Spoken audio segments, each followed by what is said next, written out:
Casiguran Bay. The morning mist still lingers above the calm blue waters of the Philippine coastline. Fishermen, accustomed to the rhythmic sounds of the sea, begin their day. But on this morning, something different stirs the horizon. At first, it's a faint silhouette. Then, the low, steady growl of heavy engines breaks the silence. Out of the morning fog emerges a massive, flat-deck vessel, a U.S. Marine Corps causeway ferry, and aboard it, an entire column of American military vehicles lined up like silent sentinels of steel. In a matter of moments, the quiet fishing town will witness something it has never seen before: the sudden arrival of a U.S. military convoy, dozens strong, right onto its shores.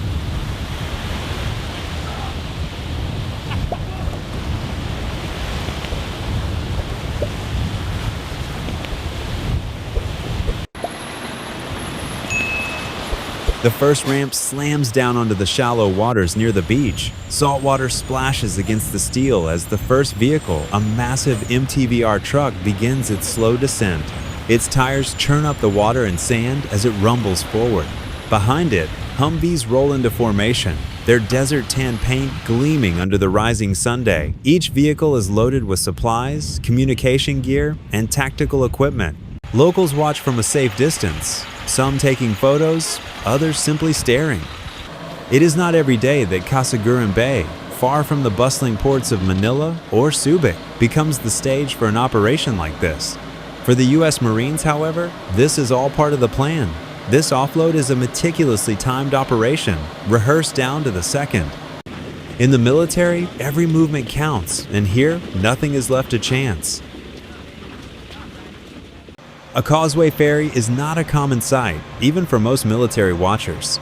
It's essentially a floating platform, capable of carrying dozens of vehicles and landing them directly on beaches that lack traditional port facilities. In many ways, this is a rehearsal for a real-world scenario. Imagine a situation where a port has been destroyed, or where rapid deployment is needed to a remote island. The causeway ferry solves this problem, allowing heavy equipment to land exactly where it's needed. No docks, no cranes, no delays. The Marines operate with machine-like precision. The deck crew signals with bright paddles, guiding each driver to roll forward exactly on cue. Logistics officers check off each arrival on their manifests. Mechanics stand ready to address any technical issues immediately. One by one, the vehicles descend from the ferry, their engines rumbling in a steady cadence. By the time the last truck touches solid ground, the shoreline has been transformed into a temporary staging area filled with military hardware.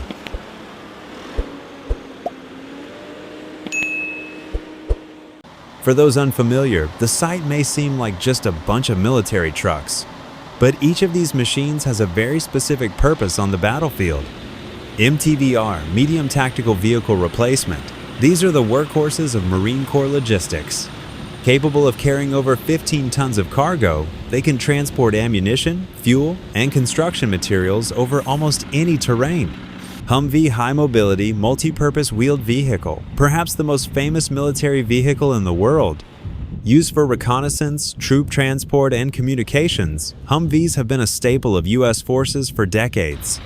Logistics trailers and containers, packed with everything from spare parts to satellite communication systems. These are the backbone of any sustained military operation.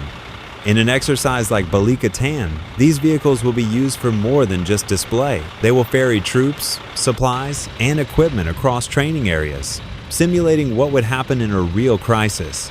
On a map, Casiguran Bay might seem like an out-of-the-way location, but in military terms, it's a perfect training ground. First, it offers a wide, open shoreline, ideal for amphibious landings. Second, it's relatively isolated, meaning large-scale operations can be conducted without disrupting civilian shipping lanes. More importantly, Casiguran Bay sits along a stretch of the Philippine coastline that faces east toward the Pacific, giving access to deep-water approaches from the open ocean. This is exactly the kind of location where the U.S. and Philippine forces might one day need to land troops and equipment in a real emergency. By practicing here, they test not only their ability to land forces, but also to secure a beachhead, move inland, and establish supply lines, all under simulated battlefield conditions. Balikatan, which means shoulder to shoulder in Tagalog, is an annual joint exercise between the United States and the Philippines. But the 2023 edition is the largest in its history, involving more than 17,000 troops, warships, aircraft, and as we see here, an entire arsenal of land vehicles. The purpose is clear: interoperability. That means U.S. Marines and Philippine troops must be able to work together seamlessly, from the way they communicate over radios to the way they unload a vehicle from a ship. Every movement here is about building muscle memory. In a real-world crisis, there's no time to figure things out. You must act instantly, with complete trust in your partner forces. As the last vehicles are parked in neat rows along the shore, the Causeway Ferry slowly retracts its ramp and begins its journey back out to sea. The beach, once quiet, is now a forward staging area buzzing with activity. For the locals, it's a sight they'll never forget. For the military, it's proof that they can bring heavy firepower and supplies to any point on the map, even without a single port facility in sight. And for those watching from afar, allies and adversaries alike, the message is unmistakable. The United States and the Philippines are ready to move, ready to land, and ready to act, shoulder to shoulder. But if this is just one small part of Balikatan, what's coming next may be even bigger.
Now he's right, so he's valid because he.